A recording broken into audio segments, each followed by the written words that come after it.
Rosalie, bakit nagpahayag ng concern si Congresswoman De Lima sa direktiba ng Korte Suprema?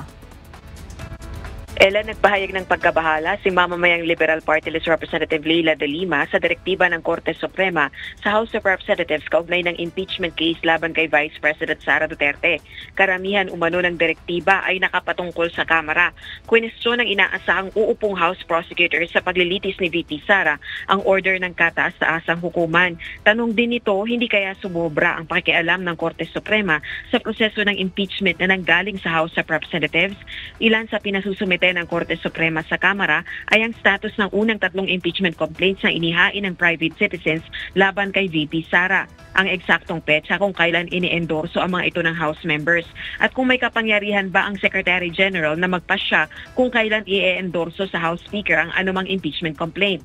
Nauna nang nagpahayag ng kahandaan ng Kamara na susunod sa utos ng Korte Suprema kaugnay ng mga petisyon laban sa impeachment case ni Vice President Sara Duterte.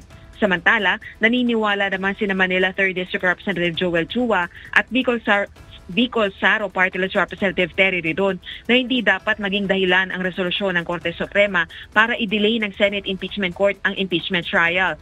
Umaasa rin silang maglalabas ng desisyon ng Korte Suprema pabor sa mga miyembro ng House of Representatives na nag-impeach sa Vice Presidente bago pa man mag-umpisa ang paglilitis.